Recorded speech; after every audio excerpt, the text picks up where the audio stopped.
Thank you, Mr. President. Members, I rise in support of this budget, and I will be voting aye today. I recognize that budgets are a compromise, and I want to recognize the hard work of both our budget chair and our leadership, as well as the staff for the many committees on both sides of the aisle who have worked very hard on this budget. And just to say again that I know that nobody gets everything they want in a budget, but I also think it's important to take the opportunity when we are moving forward our legislative budget to express some of the things that remain of concern to me.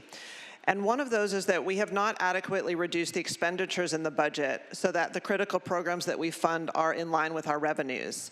What we're doing essentially is deferring hard decisions to a future date.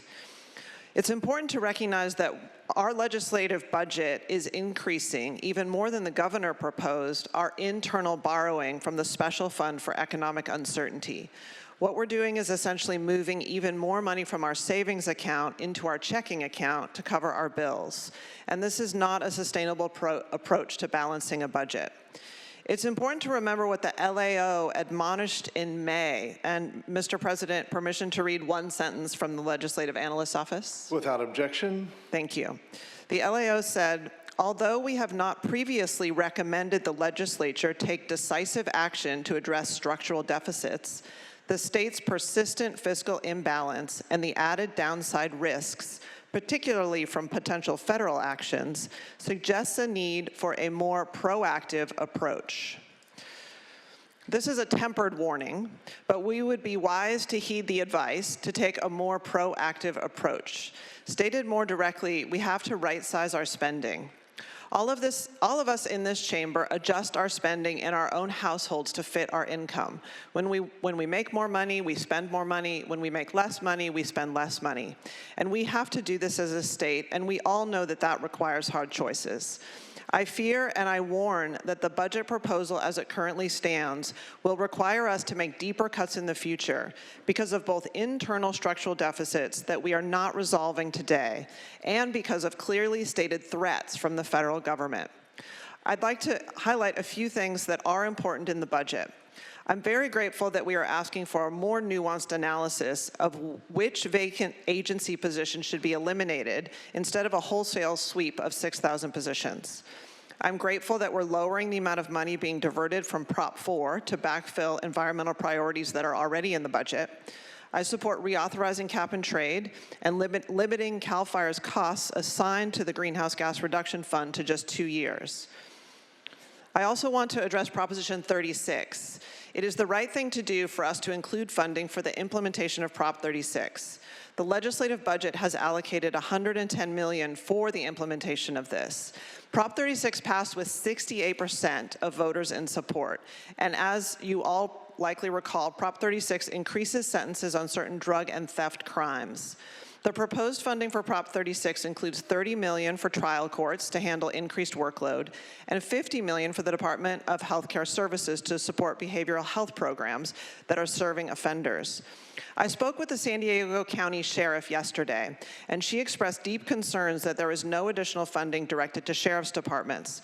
Sheriff's departments are responsible for the housing, transportation, food, medications, and other expenses associated with those in custody because of Prop 36.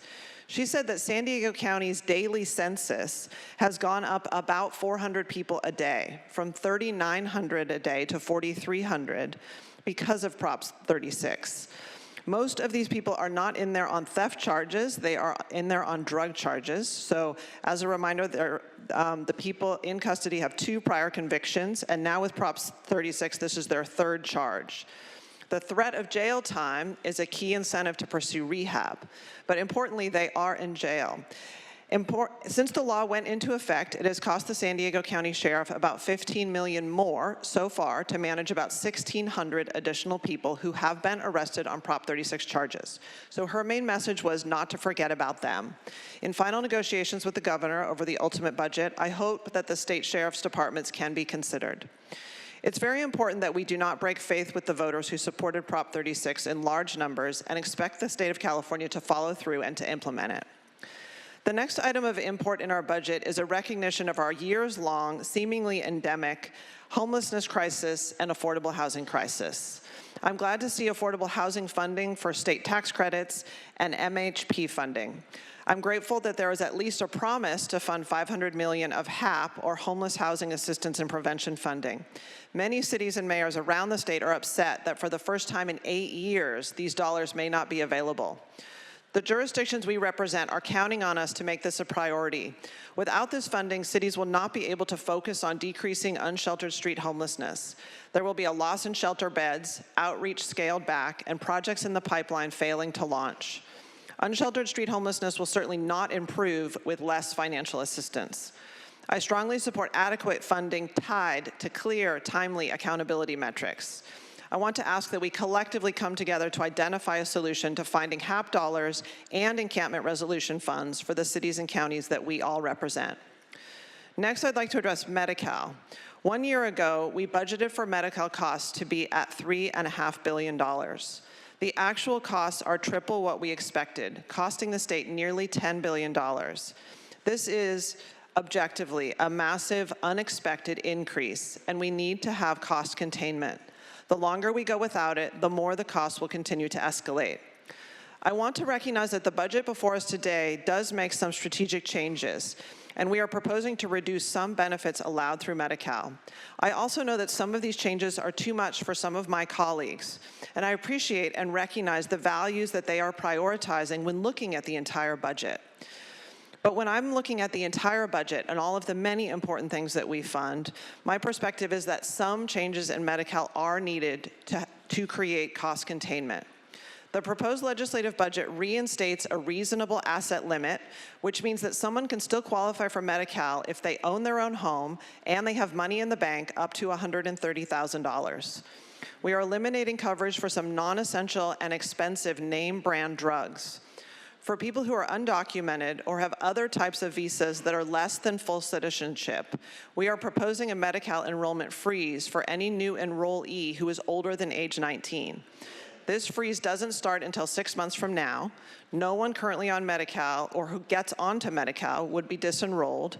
And if someone on Medi-Cal accidentally becomes disenrolled, there would be a 6-month grace period to re-enroll. We're also proposing a $30 monthly premium for those aged 19 to 59. And our budget preserves Prop 35 money for its intended purpose. While I support the current legislative budget, we must be clear-eyed in recognizing that likely federal cuts to Medicaid will have us revisiting this very difficult issue of our medical costs in just a few short weeks or months.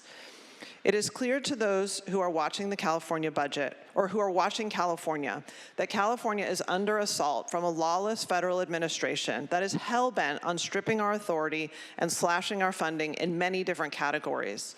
So it is essential that we get our house in order and that we prepare ourselves as best we can to weather the storm. As the 4th largest economy, we should be well positioned to do this. Part of weathering the storm is having a buffer, and to that end, I am grateful that the legislature is proposing a constitutional amendment to increase the potential maximum annual deposit into the rainy day fund from 10% to 25% of general fund revenues in surplus times. This is being responsible and preparing for the times of uncertainty, which we know we have and will have in the future. And with that, I respectfully ask for an aye vote.